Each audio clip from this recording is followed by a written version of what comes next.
Hello, and welcome back to the Long Distance Love Bombs podcast. It's me, your host, Dr. Jeremy Goldberg, and my guest today is Whapio.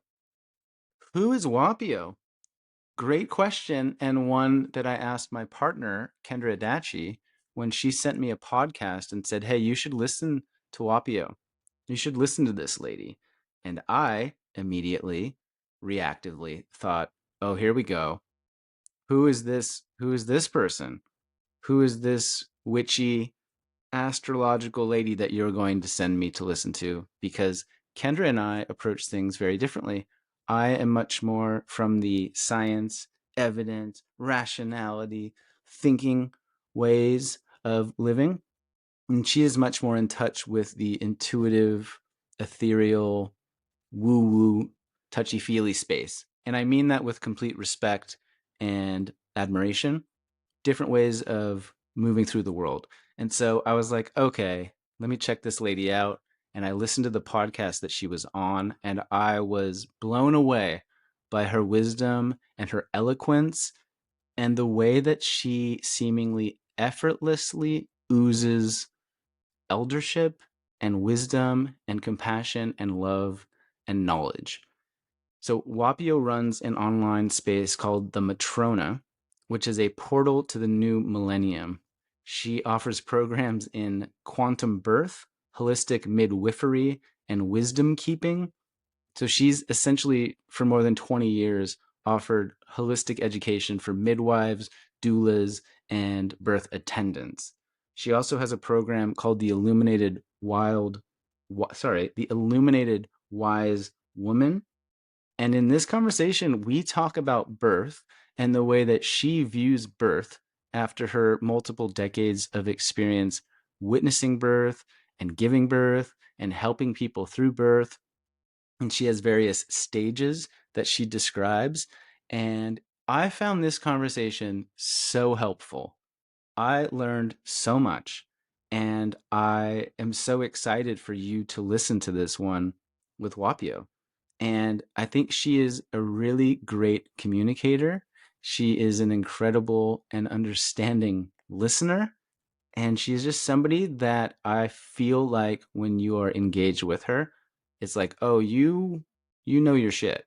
Like you know what you are talking about in your bones, in your marrow. Like your knowledge lives in your bone marrow. So, this conversation with Whapio, we talk about the birthing process, the various steps and stages that happen during that process, what it's like, what might occur, what might not occur. And I just loved it.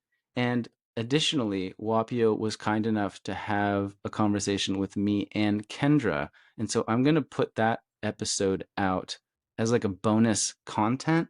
It's mostly just us talking about our experience and where we're at in preparation. But Whapio dropped so many wisdom bombs on us that at several points in that conversation, I thought, oh, a lot of people would benefit from hearing this too. So I'm going to put that out at some stage for you to listen to.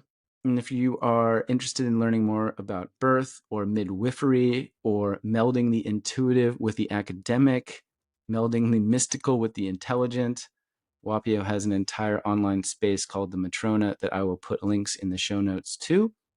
And you can dive into all of the alchemy and transformation and understanding that she has made freely available for you.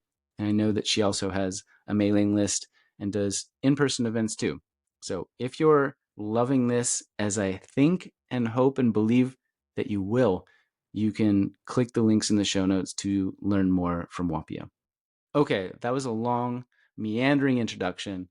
And now it's time for the show. So enjoy this conversation with Whapio.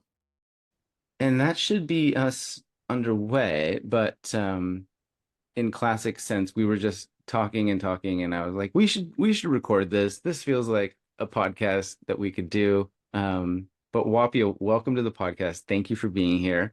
And for those, just to set the scene, and we can dive back into where I just interrupted us. But for those listening that have no idea who Whapio is or what you do, can you briefly introduce yourself? Sure. Okay. I have I'm a mother and I've given birth twice. Okay. Uh Birth was one of the most amazing things that I have ever done. It was the hardest, but the most wonderful.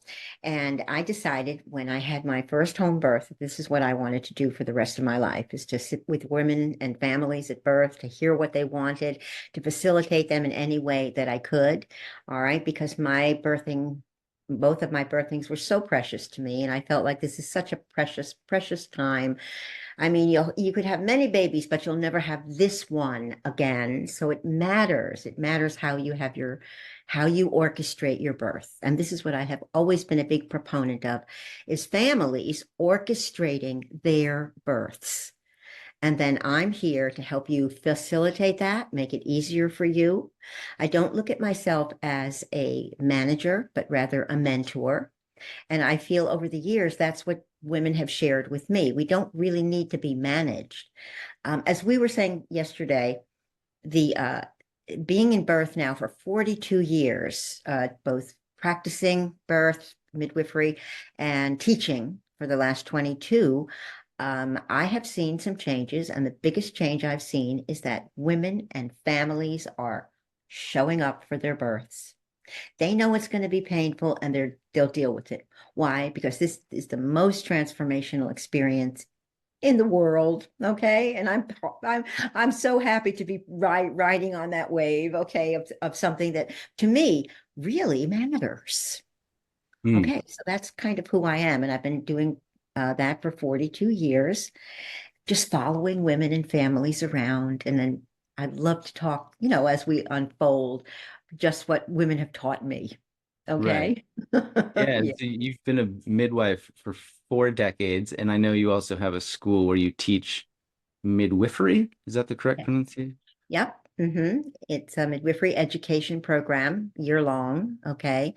And it provides a matrix for young women or old women or anyone who wants to be a part of the revolution and evolution of birth. Okay. This will get you in the door in terms of you'll have academics behind you, you'll have wisdom keeping, you'll have a system of medicine, homeopathy that is interwoven, and you'll also have all of this on the platform of a holistic perspective, a quantum, even for me, a quantum perspective. Yeah. All right. So What is yeah. that? Just to clarify, like, what does that mean to you, a quantum perspective on birthing? Well, first of all, I love the word quantum. It opens the universe to me. It opens the doors of the universe. It's a leap ahead of what we're doing now. And so for me, quantum birthing is not managing women, but mentoring women instead, having the same things, the same education as a midwife, but midwives manage couples in birth. That's what their job is. I don't want to do that. I don't want to make your decisions for you. I want you to, you know, I want to share what options that there are and have you make the choices. And I feel like this is very forward thinking. Women and families making their own choices, and of course being responsible too for the choices that they make. To me, this is forward. This is a leap ahead. This is evolutionary. Birthing folk making their own choices with a caregiver who accompanies them and facilitates them. That's the quantum paradigm for me. Yeah. So you've been doing this since the 80s. Like what changes have you seen? Like, that's a very broad, generic question, but what shifts have you seen in the culture, amongst the mothers, amongst the parents? Anything jump out? Well, yeah, this is all this is it. This is what I'm talking about. Okay. Instead of being managed, you're mentored. All right. Instead of having a person, a disciplinary person, all right, in your birthing experience, it's for you to orchestrate. And what women are telling me is they would rather be nurtured, all right, than educated, really. They would rather someone nurture them. And in nurturing, they will, if I nurture you, if you're my client and I nurture you, you will just nurture your baby. It just happens that way. And it's based on the soul level connection rather than just physiology. And it's based on self-direction. I applaud couples who are self-directed and want to make their own choices. And it also stands on the matrix of instinctual responses. The instinctual responses of a couple is much more valuable to me than any piece of information coming from any other source. What I want to hear is what's your instinct about it? And then last but not least, this quantum paradigm is based on trust. All right. True trust and trust. There's a lot of love in the world. There could be more, but there's a lot of love in the world. But what there isn't is a lot of trust. I mean, I think trust is a global issue that we are all working on. Mm, And I think that will finally allow us to have an evolution of the promises, okay, that it is to be human, all right, of what we can do. I talk about, the duality, like night and day, man and woman, and all of this and that. But one of the biggest dualities is the quantum duality. Would you like to be a particle or a wavelength? Well, we're very good at being particles, but would you like to be a wavelength? Would you like to, you see what I'm saying? Well, this is the quantum physics is sort of for the layperson. I'm not a quantum physicist by any means, but quantum physics has really, really captured me and my fascination and my just just pursuit, okay, of what is the promise of evolution. mm. Can I You make know, a quick book recommendation for you? yeah, yeah. Yeah, there's a book called The Flip by Jeffrey Kripal, I think is his name. I just read that in the last couple weeks, and it's about the unification of sort of science and humanities, and it goes deep into the quantum, very deep, and I think that you would enjoy it. Well, I think so too. I love books like that, that really take you into places that on some level are real. All right. And with that, understanding that birth is an altered state. All right, we've talked about the fact that we just don't give birth in ordinary reality. In fact, that's where the pain is. That's where the questions are. That's where the doubt is. That's where the fear is. And if we just allow ourselves to go deeper and deeper and deeper in our births, we will come to a place of, of where you are guided by your internal compass rather than external factors. That's the quantum paradigm for me, to watch a woman and she invites her partner to go into these deeper realms. You don't have to do anything to get there. You don't have to pay a cent. You don't have to have a book, a guru, any money, anything. It's germane to who we are. If we just let go of ordinary reality, we will find ourselves in a place adjacent to that in which we have unfolded the gift of knowing, not just thinking and not even just feeling, but knowing. And this is power. This is empowerment. When a woman and her partner come into that place where they know stuff. And once a woman gives birth, she knows a lot. Okay, there's this Hispanic proverb that says, oh, a first time mom knows nothing, a second time mom knows everything. All right, how her body works, what she can expect from her partner, what labor is like, how to release the pain, all of that stuff. It's really gratifying for me to see women and families achieve that level of reverence for the magnitude of birth. Hmm. Mhm. How do you guide or mentor women into that altered space whereby they are tapping into instinct and intuition and getting away from fear and judgment and shoulds? Yeah. Okay. Couple of things. Um, I know that when women are pregnant, they're already in that altered state continuum.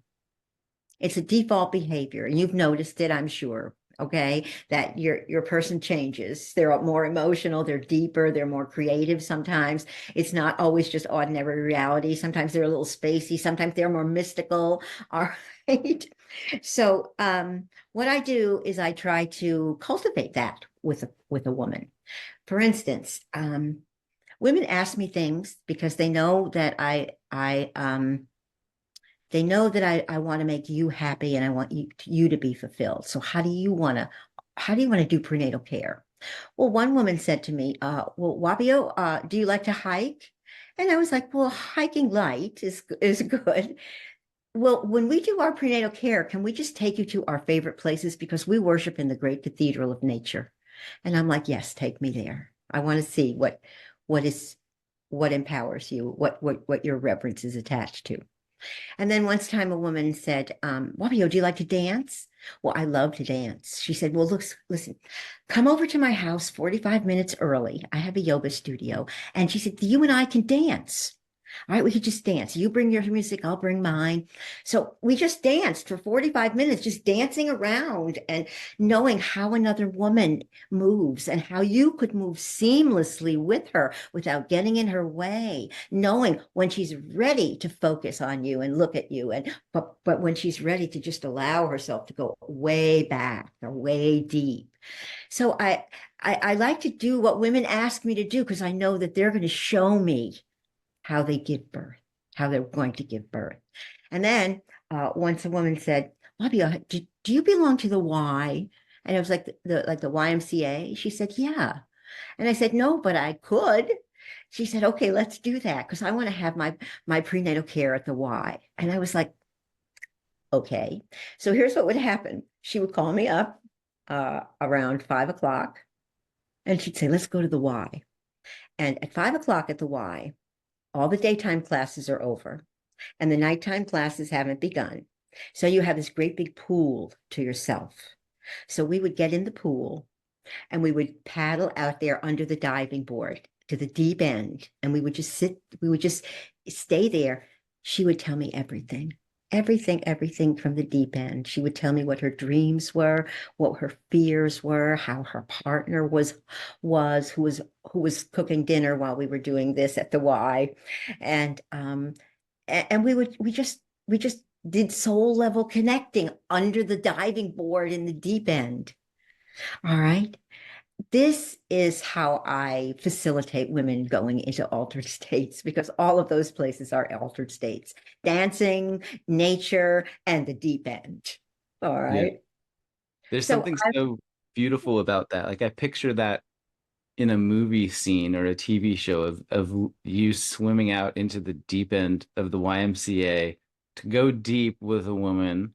Eh, And it's just such a beautiful thing that a public pool can be a holy place for profound connection. yes, That's it's what you cool. make it. Mhm. Yeah, and it sounds like the ways that link those three examples are you're helping to get people out of their heads and into the present moment of their body. Is that Yes. fair? Yes, that's it. Bingo. Okay. And from there, they can take it. See, they know. So then, okay, go ahead. Well, okay, I was going to say, and another thing that brings people into altered states is the story, a story. So most of my clients ask me, Fabio, tell us a story. Have you been to any births?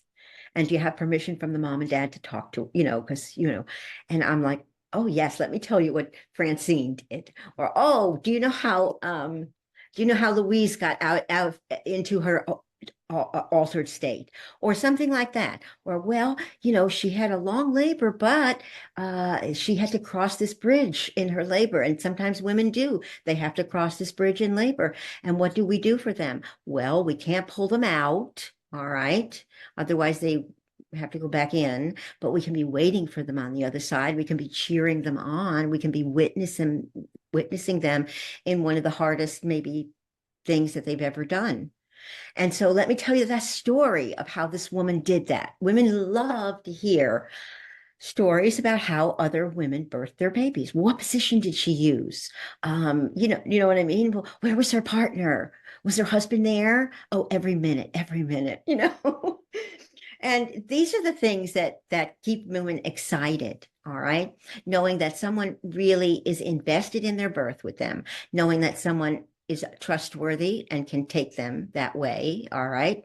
Knowing that no one's going to bother them or pull anything on them or switch bait. What is it when you bait and switch or something? That what you get is what you get here. and they trust me, and I trust them. And Mm. I see mainly very beautiful, beautiful births. All right. So So you, that's what I do to keep women in the altered states, the stories and all of that. yeah. So you must have seen hundreds and hundreds of births then, if you were a midwife for a couple decades. Like you, Well, I was a midwife for 20 years. Okay. yeah. And I had a very bucolic practice, actually. I didn't work with inner city crack moms I worked with a lot of country women. All right. I worked with a lot of women who wanted large families. They were of different religious persuasions. Okay. And so I wouldn't say I've been to thousands and thousands of births. No, because I came into midwifery as a mother and a midwife at the same time. So I didn't really want to have a birth a week. All right. I wanted to have a birth a month sometimes so that I could really give women all of my time, energy, and attention. And so I would say that I have been to about 350 births. So not hundreds and hundreds, but 350 births in my apprenticeship and my 20 years of practice. Yeah, and then you started teaching and hearing so many stories from so many women through the years. You must just be this Oh, yeah, I have. repository.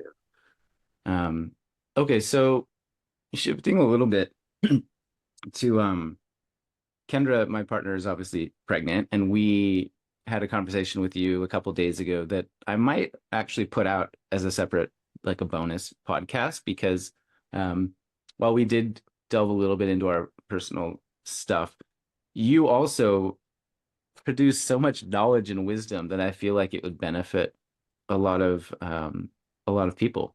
And the crux of much of that conversation was, hey, I've never been a dad. I've never attended a birth. Kendra's never been a mom. She's never attended a birth. So what do we need to know, right? And we have this wise woman that's been in this space for decades talking to us. Um, and so maybe you could run through the way that you see the birth experience, because I know that you describe it in a really profound yet simple way that's easy to grasp, with the quietude and the light and the do you mind running through that? What is it, four or five different parts? I can't recall the details now, but Like of a different a stages of birth. Okay, yeah, that what yeah, you okay. yeah. Well, yeah, I would love to do that. In fact, I have a paper on it. Uh, I guess it's like a monograph. Maybe it's about 20 pages on this, and I call it the holistic stages of birth. Okay, and I'm editing it, and I'm going to be finished with it by the end of August. So come to my website, and it'll be free for everyone who wants to, Okay. receive what I'm going to say now. Okay, Perfect. So maybe I'll also like in the show notes for the podcast, I can put a link to for them to download that or go right to your website. yeah, either way, I'm still working on it. Okay. Okay. I'm re-editing it after 30 years. Okay. So when I was about 10 years in practice, I saw something very different from my colleagues. I saw birth more as a journey rather than a labor. I saw birth as being physiological, but also metaphysiological as well, equally. I began to look through the lens of what I call mystical intelligence. And when I studied, I mean, I'm self-taught. And when I say that, I mean, I'm taught by many, many venerable authors. I'm not really self-taught. I'm taught by authors, but I never went to a program or anything like that. Okay. And so what I realized when I started talking, studying anatomy and physiology, which I love, I realized that anatomy and physiology without the mystical component is kind of flat, you know? And then when I would look at it through the mystical lens, I would say, well, looking at birth through the just only the mystical lens is kind of spacey. And I'm not flat and I'm not spacey. I'm mystically intelligent. I like my mysticism undergirded with intelligence, and I like my intelligence undergirded with mysticism. And I think that's a really good coupling. So that's one of the things that I talk about, and that's the way I teach, and that's the way I look at birth. And so what I was seeing was that a lot of my compadres and whatnot in birth were attached to still the very old paradigm of birth, first stage, second stage, third stage. And while that is physiologically okay, and I don't throw it away, there's way more than first, second, and third stage. Okay. There's a way more to the journey. And so I decided to rename some of the stages of labor, add a few more. Um, and I came up with this, as I say, monograph of like the holistic stories of birth. And I see that women do the same thing. You know, every woman is different, obviously. Every woman has a different labor, but there's an overarching pattern. And that's kind of what I'm talking about now. All right. And so some of the things that are important to me are how a mother embarks on a journey. All right. Now, some women, well, they take everything out of the kitchen cupboards and have it in the middle of the floor because they're never going to clean this up again for 18 years and they want their house to be really nice looking for a new baby. I've seen that furniture becomes relevant for dads. I go over to your house and the couch is on the curb. And I'm like, oh, you guys getting a new couch? And the dad will say, do you know how many ne'er-do-wells have slept on that old couch? I'm not putting my pure, pristine baby on that piece of furniture. So this is all kind of part of embarking where you know that you're going to take this journey and you know you're coming back with precious cargo and you know that couch is not part of it. All right. Yeah. So I'm laughing, Whapio, because my life 2 days ago was Kendra had ordered new spice jars from the internet, and about 40 of these things arrived, and we had to what did she say? Everything needs to be taken out and reorganized in the kitchen. there you Everything. have it. So I sat there with nutmeg going into these little twisty jars, and we are in labels, and it's all alphabetized now. And yeah, I'm very familiar with that. And I'm sitting on a new couch. Absolutely. That's a good one. All right. Oh, the Yeah, spice jars. spice Okay. jars. It's real. I The love it. struggle is real. But Okay, see please, that's embarking. Before Mark. we embark, we make sure everything is good, that we board the dog, we stop the mail, everything is good. The spice is in. So that's kind of like where we start. And some communities that I work with, when a mom is a couple of weeks from her due date, all of the women and all the young girls and whatnot, they go to the pregnant mom's house and they clean and they cook and they can and they fill her freezer. And I don't mean the one in the refrigerator, I mean that big one down in the basement so that she doesn't have to worry about food. You see, when she comes back, everything is in order here. This is what I love to see. All right, and I call it embarking. All right, because this is what we're doing. And then I've decided to use kind of like the metaphor of climbing the mountain. All right, the holy mountain. And so, what I say is that the first stage of labor, all right, is when we're there, we're at the mountain now, and I call it the foothills. And women can stay in the foothills for as long as they like. Sometimes women stay in the foothills a day or two. They're in a very early labor, not a whole lot is happening. It's not very painful. It's the foothills. The foothills are not really the slope. All right. It can be nice to be out in the foothills, actually. All right. And it's your early labor, it's your prelude. You know that you're going to make a commitment to the mountain, but right now you're in the foothills. All right. And and then so what I see is that in the foothills, they're very chatty, they're like, oh, who was that on the phone? Where's the dog? Does everybody go? And everybody, are we having a pre-labor party? Okay. And you know that, well, she's in the foothills. Okay. She hasn't opened a portal because I think we might have even talked about this, that there's a portal that opens to where you're really committed now to your birth, to the journey, to taking the journey to get your baby. All right. And it gets more serious. We go from like an ordinary reality of beta into a more sensual reality. You'll see her kind of like, that one was in my back, oh, they're getting a little longer. And you realize that she's detaching. She doesn't really care where the dog is anymore, and she doesn't really care about the phone. She just wants to be present with the sensations that she's feeling. This is now getting closer. We're still in the foothills, but we're getting closer for her to then commit to saying, I'm on. It's on. All right, I'm committed. So that's why sometimes women can take a while in early labor. That's not a problem. All right. The only problem is you don't want to wear yourself out. All right. You want to take it easy. And so that's the foothills. And then what I see is I call it the veil. There seems to be a veil between the foothills and actually on the mountain. And actually, what that is, it's the threshold of a portal. I call it the veil because it almost feels like that when a woman goes through. Here's what happened to me. Years ago, one time I went into a mom's home and I was at the bathroom sink and I was washing my hands. And all of a sudden I looked at myself in the mirror and I kind of saw this golden stuff going around. And then I saw these things on my fingers. And I'm not usually like that. Okay. That's not something that's part of my life. And it was felt very trippy or something to me. And I didn't realize what it was for a while.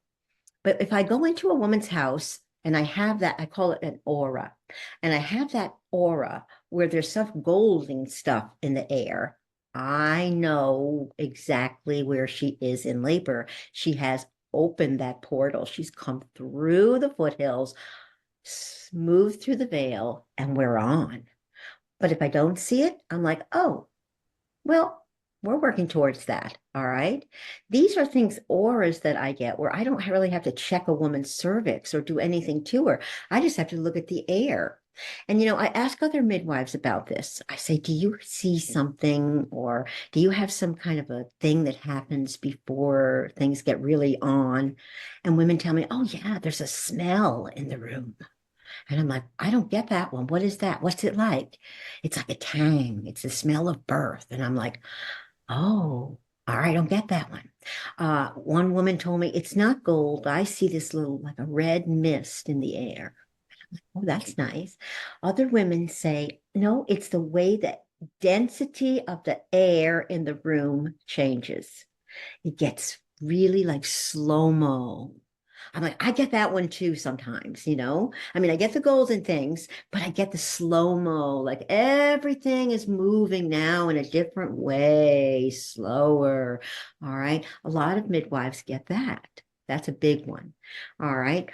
So anyway, that allows me to check the progress of a woman's labor without having to do a vaginal exam or ask her a lot of questions. I can just read the air, if you will. And I know it sounds funny, but if you ask a lot of midwives, they know what you're talking about. Okay. All right. Because it's very real. So,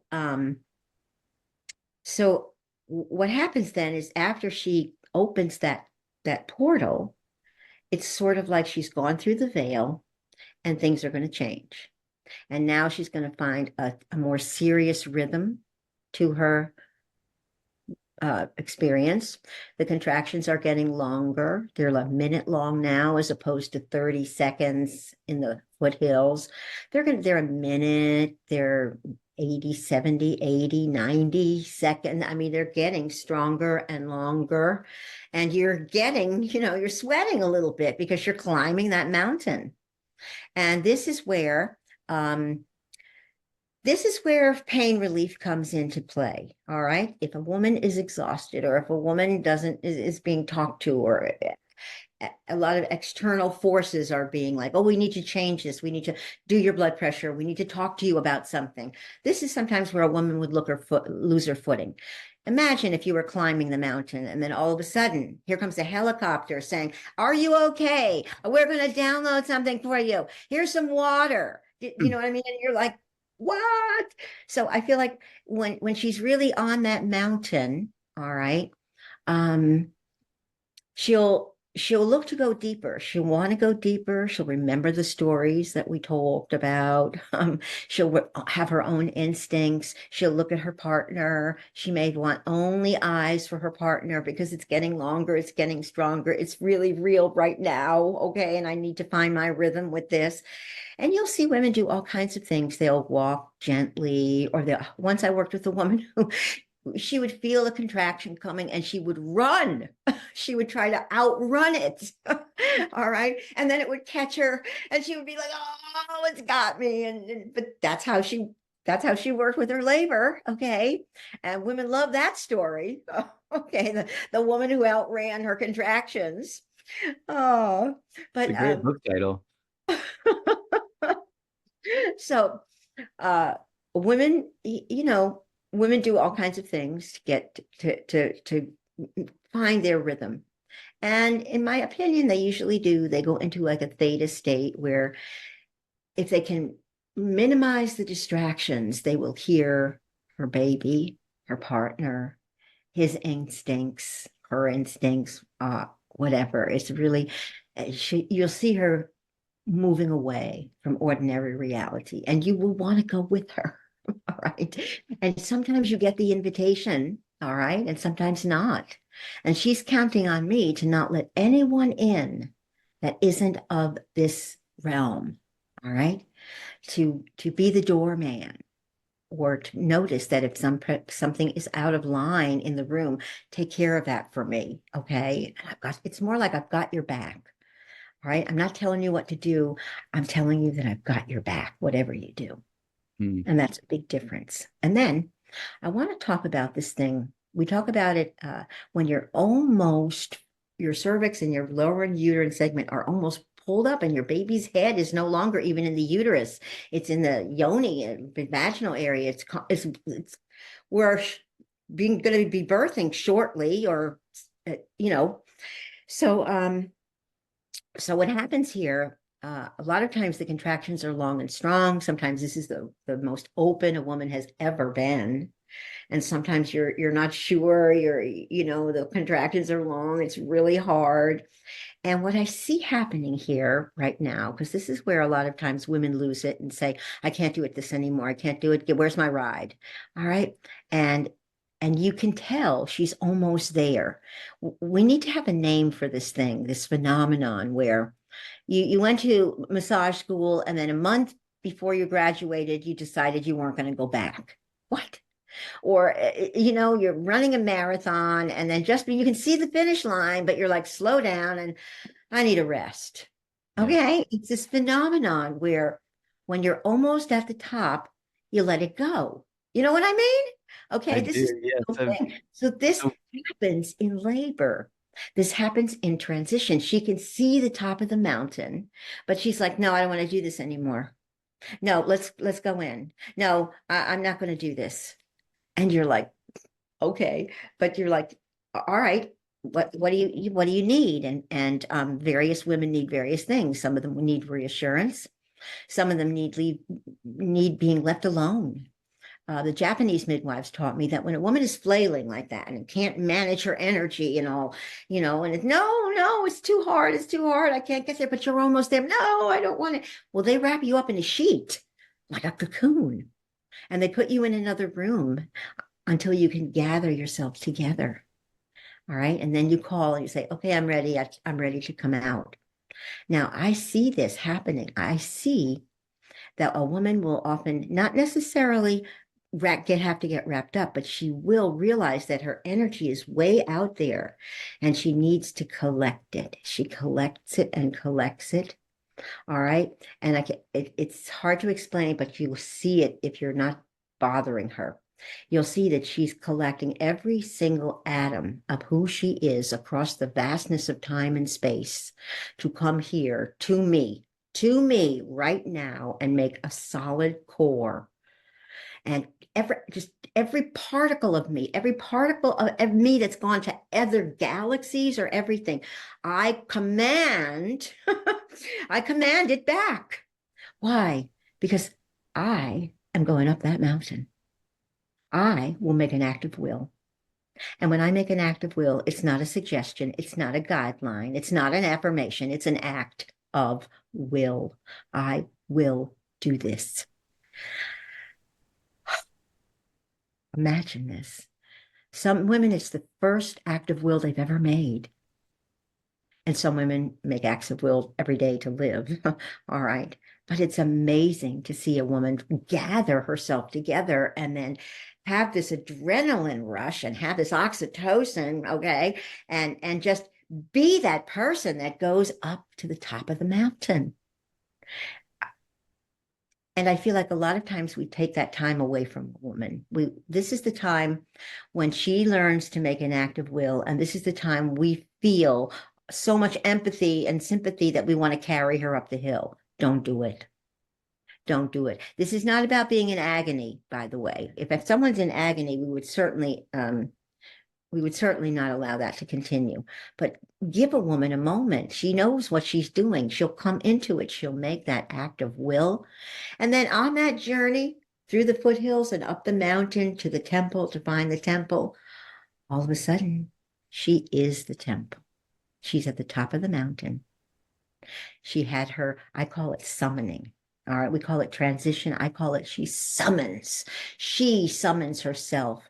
And the Mennonite ladies that I work with, they appreciated this so much. They would say, God summoned me.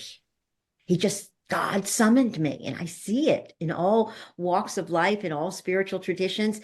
In the birthing realm, there is a time to make an act of will. There's a time in that labor when it's too much for you that you collect yourself and you go up that last slope and you become the temple. And that's your quietude now. You've come out of the fray of long, strong contractions that are taking you to different places. Okay, you come out of doubt. You come out of any fear. You are the temple now, and this is so meaningful. And you have your quietude, and it's about an hour, sometimes half an hour. Unfortunately, we are not. That's not one of the cells, the stages of labor that we have in the medical model. The medical model says, "Oh, push." Well, how many people run all the way up the hill, get to the top, and then go right back down? I mean, that is not even physiologically normal. When you get to that quietude, when you get to that sanctuary, you you listen, you watch, you wait, you see what messages have come for you. I ask people, what happened in your quietude? And they're like, Whapio, did you hear those eagles? I'm like, oh, yes, I did hear eagles. Yes, yes, yes. What did they tell you? And women say the darndest things. One woman said to me, well, when I got up at the top of the mountain, there was this huge block of turquoise. She was a Native American woman. There was this huge block of turquoise, and my baby was in there. And and I didn't know how to get my baby out. I wanted my baby. So I put my hands right there and I walked right through it. The doors to that block of turquoise opened and I picked up my baby and I said, we're going home. All right, these are the things that happen in the quietude. So I hope we could hear that and not take that away from women. It's just an hour, maybe. It's perfect. She needs a rest. What is she doing? She may be sleeping a little bit. She may be trancing out a little bit. All right. Why wake her up? She's fine. We have this idea that if we don't understand that this is part of the birth itself, we'll think something's wrong. And I'm here to assure you that nothing is wrong. Okay. I once was honored to work with a woman. Actually, she was 16 years old, who had an 8-hour quietude and then birthed a 9-pound, 2-ounce baby in the veil. All right, her waters never broke. Uh, no tears in 7 contractions. So watch and wait. Less is more. The less you do, the more you'll know. So, I mean, I don't want to take this whole time up. You're not, do you know what I mean? So I could stop here. Good. I was thinking about that line, the less you do, the more you'll know. That's So deep. it's deep. It's about birth. The less you do, the more you'll be shown what the body is capable of. I Mm. don't think we give the body enough credit. We are a lot of the things that are measures that we use to have a birth, and this must be done and that must be done. No, I don't think so. I think our body is way smarter than we give it credit for. And I think my body is much smarter than someone else's body when it comes to external influences. I'll check my body anytime. All right. And that's another thing that women are not always used to doing, trusting their body over external influences, if you will. Yeah. I think one thing I would add that's become more readily apparent to me observing the process up close firsthand is just how ridiculously weird and amazing and miraculous all of it is. And Yeah. like, I know and I have known how babies are made. And like, but then I found myself wandering around the world and looking at people and thinking, like, each of us has lived inside of a woman. Like, that's crazy. And even just the other night, we were laying in bed and we call our little baby to come Squish, and Squish had the hiccups, and I was laying there with my hand on Kendra's belly, feeling a human inside of her have the hiccups, and it was just this like surreal and miraculous thing that from nowhere, from an act of connection, we create life inside of a body and then birth that out into the world. And you've referred to that, I think, as like carrying light or birthing the light. Um, and so yeah, it seems almost impossible to separate that physiological component from the divine mysticism that you alluded to. Like they're inherently linked. Yeah, absolutely. Equally, you know. Yeah. Yeah. So you previously, before we started recording, asked me a question, and then you said, well, maybe I'll ask you later on the podcast, but I think it was about like impending fatherhood or holding the charge. Is that the line that you use? That's the phrase I use. Yeah. Yeah, and so maybe we can transition to for the person supporting the individual during labor or through this initiation, Mm. like Whapio, hit me. I've never done this before. Like, what makes a great support person? What do I need to know? What do I need to remember? How do I prevent myself from screwing this whole thing up? Okay. Well, you'll never screw it up. All right. It's why? Because it's all perfect. It's already been done and it's all perfect. Okay. And because I know that you are personally uh, uh, invested in understanding the magnitude of birth, you'll never make a mistake. Okay. All right. And for fathers, I have a manifesto for men. And here it is. Number one, be yourself. Don't let anyone tell you how you're supposed to be during this birth. Don't let anyone say, "Oh, you need to do this for her." Be yourself, and if if sounds right, do it, and if it doesn't, no. No one gets to tell you who you are. You are the father, all right, and you'll know just by being yourself. And I think I grabbed this thing the other day. It was oh, I don't know, I can't find it. It was the dad. Here it is. Options for the dad. Okay. In the quantum approach. No, this isn't it. I'm sorry. This will be edited, right? Yeah, you're good. We're fine here. You can't make a mistake. It's all perfect. I was just told that. Okay. So here's what I was writing the other day. What do fathers do at births, as being themselves? Well, it Yeah. might be your self might just be the person who holds up the wall. Or you might be the mix master. All right. You might be the tub and water officer. You might be simply the witness. You might be there for comfort and love. You might be there for running interference. Well, you might be her homeopathic or herbal advisor. Okay. You might be her walker. She wants to walk and sway with you. Okay. Oh, you may be playing the music and being the DJ. Oh, you may be telling jokes. So, but be yourself. Be whoever you are in all of those. You're anything that you bring is you. All right. So that's number one. Number two, know that you have instinctual responses to this birth. Just know that you do. Don't let anyone tell me you don't, or anyone tell you you don't. Don't let anyone find something else for you to do. Be yourself and know that you have instinctual responses. Okay, here's a story that came to me from a young woman. She took a doula class, I don't know, about 3 years ago. And then about a year ago, she called me and she said, Whapio, I really had to talk to you about this. She said, I was in labor. I had two lovely midwives. It was taking a while. They suggested breaking my membranes, okay, that help maybe make the labor progress more. So they asked me to do that. The midwives were like, would you like us to do that for you? And all of a sudden, my husband said, no, we wouldn't. I looked at him and I was like, well, okay.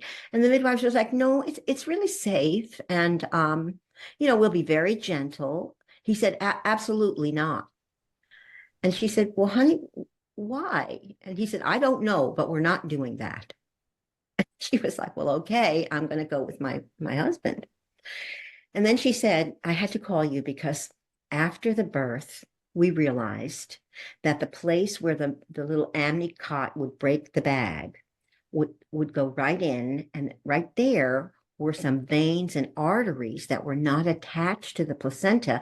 And if she had ripped through those, I would have had a massive bleed. And she said, he didn't know what he knew. He just knew he knew. That's my Mm. husband for you. Okay. So know that you have instincts. Number three, feel free to act on them. Feel free to speak up. You're not mousy. You're the father. All right. You're you're holding this birth, really. And then number three was okay. So number one, be yourself. Number two, you know that you have instincts. Number three, be aware of it and act on it. Number four, also know and embody that you hold the charge for this birth legally, lawfully, familially, socially, culturally, religiously. The father holds the charge. The father is the head of the family. No outside influence is in charge of the family. The father is bringing that baby home. There's no doctor that's going to send you off with a college fund. The father is responsible, meaning the father, I translate that is the father holds the charge. Now, I'm not saying the father's in charge and whatever he says we're going to do. I mean that he holds this. He holds the presence of who takes the responsibility and accountability for this mother and child. The father holds the charge. Don't forget that you have that. You are that. All right. And act on it. Okay, here's another little snippet. Um, a friend of mine, her name is Emily. She is a midwife and a doula, depending on what a woman wants. And she told me that every time she works with a dad and mom, she always tells them that now, dad, you're holding the charge from the birth. And a lot of dads are like, I don't think so, or that's why we hired you, or what does that even mean? Or no, I don't have time to read 10 books. No, it's not like that at all. You hold the charge for the birth. You understand, you can see what's going on. You know if somebody is making your partner unhappy. You know if she's being bullied. You know if she's comfortable or not. You're just going to hold the charge and get her what she needs. You are her perfect intimate advocate. This is what we tell dads. And a lot of times they have that look on their face like, huh. And then The next time you see them, they're like, okay, so if I hold the charge, what does that mean?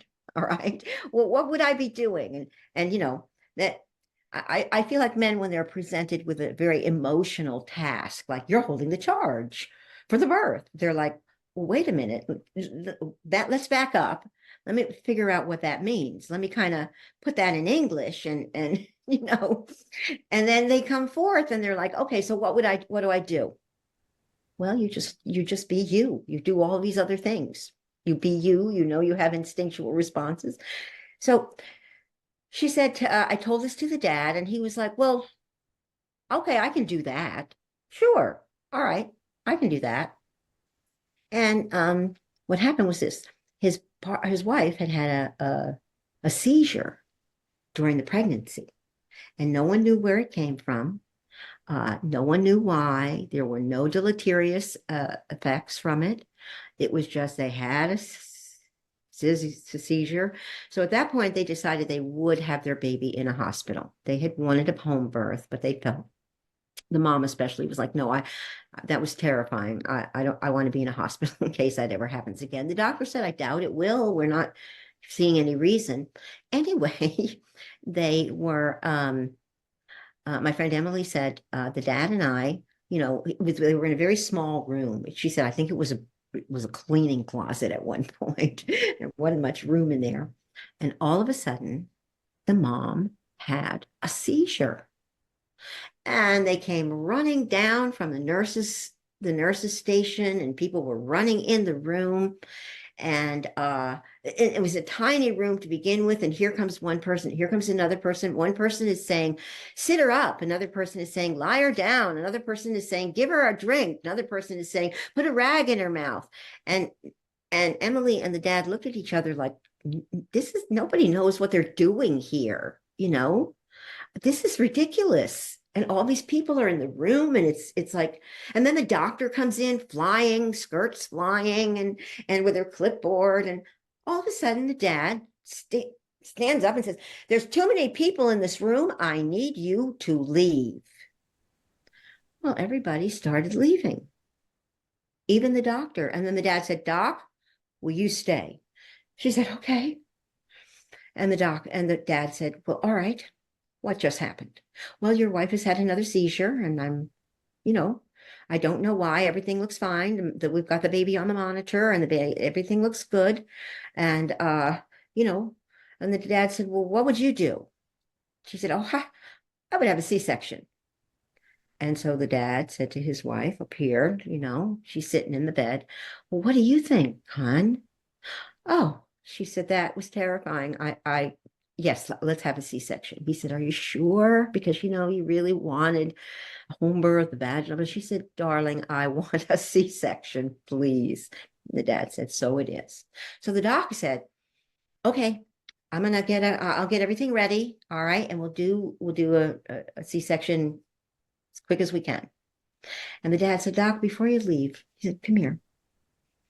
And the mom was lying in the bed, and the dad was on one side of her, all right, up by her head, and the doctor came around and was on the other side.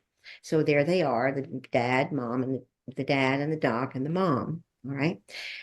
And the dad says to the mom, to the doctor, he said, well, we are disappointed in that we're having a C-section, all right, but that's the way it is. And he said, I want you to give my wife the best C-section you have ever done. I want this C-section to be the highest and best ever.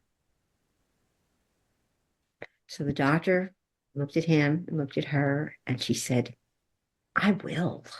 I will. And then he went down and held the mom's feet. All right, it was a she. She went down and held the mom's feet and said, don't worry about a thing. I've got you. Hmm. Right? Now that's how it could be. And you see that dad, he just was himself. There's too many people in this room. I need you to leave. And because he commanded the fact that he holds the charge for the birth, everyone left. Even the doctor was leaving. All right. Hmm. So This is what I mean by holding the charge. This is what I mean by instinctual understandings. This is what I mean by just being yourself, you know? Yeah.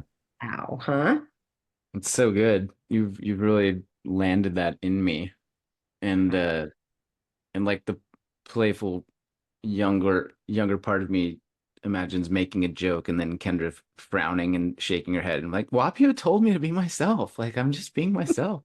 I have permission. No, you don't get to pull me into that.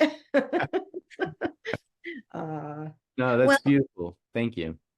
well, all right. There's a few more things that I just want to highlight.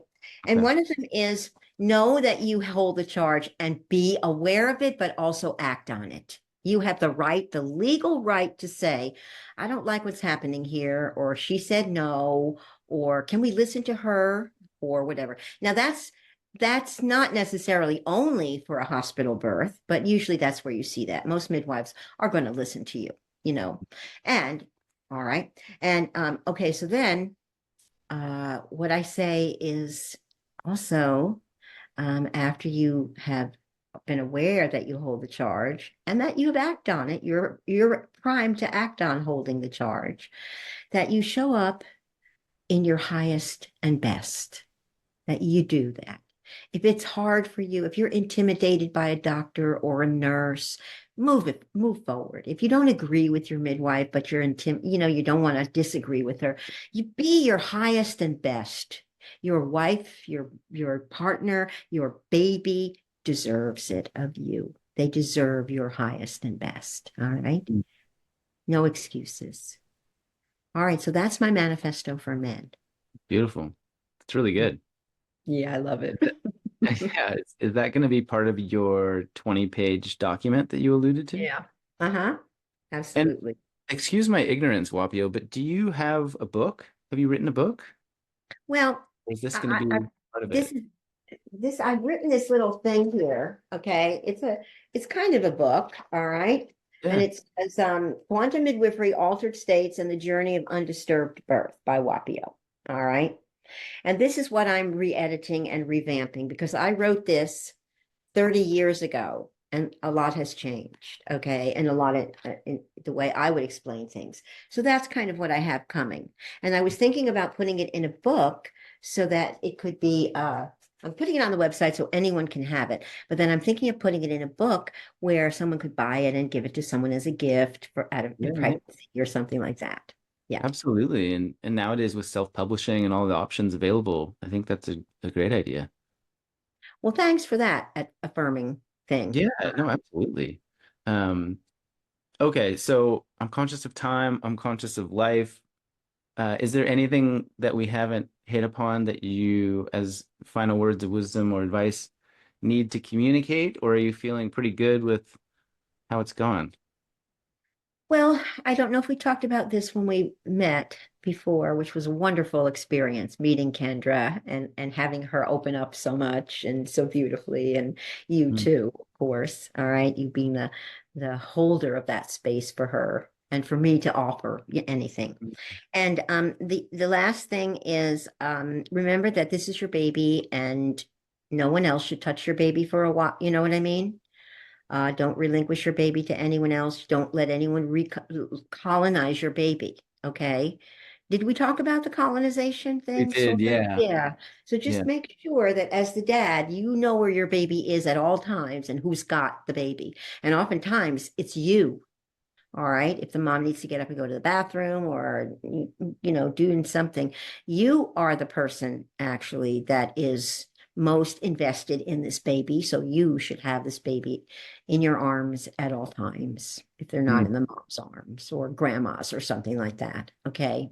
And okay. anything that can be done with the baby in your arms. Okay. You don't have to weigh the baby right now. The baby's not going to gain a lot of weight in the next 2 hours, just be cognizant that this is your baby and um, you own your baby. No one else does.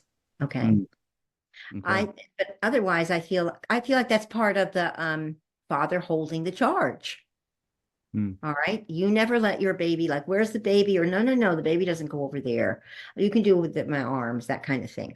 Okay. All right. Yeah.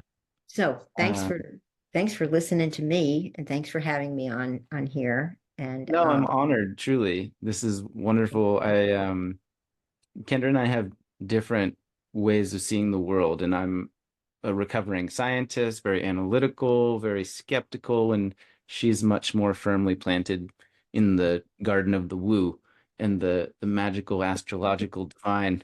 And so we navigate that, and she often will send me resources and I will send her articles and resources. And she sent me a previous podcast that you were on, and my initial reaction was kind of like that internal eye roll of like, oh, here we go. Who's this? And then I listened to it and I was so pleasantly surprised by how much affection and admiration I had for you and the way that you spoke about this entire process and the work that you've done. And so I just want to thank you for coming on and saying yes to my random email, inviting you on this weird long distance love bombs podcast. And I'm grateful that you took the time to meet with Kendra and I as well. That was really generous and very helpful. And yeah, I hope more people dive into your work. And so on that note, I know you have a website, you have a program where you teach midwifery. You're going to have this 20-page tome that we'll link to, but is there anywhere else that you want to direct people? Is that well, the I offer doula classes a couple of oh times a year, and I offer something called the Illuminated Wise Woman. And oh you can come what's to that? our the Illuminated Wise Woman is for women who really don't want to be doulas or midwives because they're not the lifestyle isn't akin to what they can do right now. They might have 5 kids or something and can't go out in the middle of the night, do a birth, but they want to be part of the, wise woman community and what can we do for women? So I have a program there where, and I also teach homeopathy. I have a 5-month homeopathic program starting in the fall. No, starting in January. So You do all I do kinds of a lot of stuff. that. Yeah, I do a lot of stuff. Okay. Busy lady. Lucky me, right? I meet the best people in the world. I love my job. That's what I'm telling you. I meet the best people in the world as evidenced right now.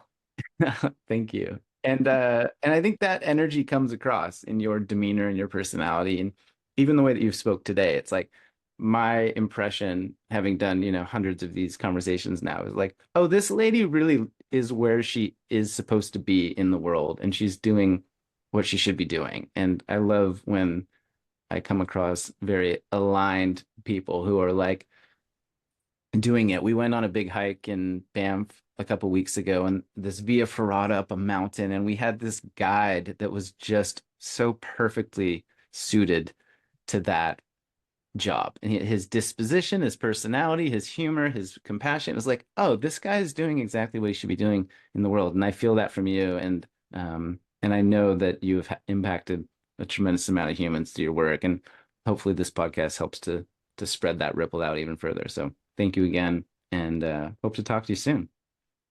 Well, amen to that. Okay. All right. And by the way, thank you for all the work you're doing. I feel like we're kindred spirits in that realm. Okay, that was Whapio. And as mentioned, she does doula training, she does homeopathy, she has a program called the Illuminated Wise Woman, she has an online portal called the Matrona. She's got a link to a paper that she wrote that was referenced in the conversation also. I'll put all that in the show notes. Thank you for being here. I hope you learned a lot. I hope it was as eye-opening and heart-filling, as soul-warming as it was to me. I just thought she was so delightful to be around. You know what else is delightful? You are delightful, and you are delightful to be around too. So thanks for being here. Thanks for listening. All of the support, the 5-star reviews, for sharing this with people that you think might like it, for continuing to try to make kindness cool and compassion commonplace in a world that is so desperately in need of those things. I appreciate you. I adore you, and I will talk to you soon.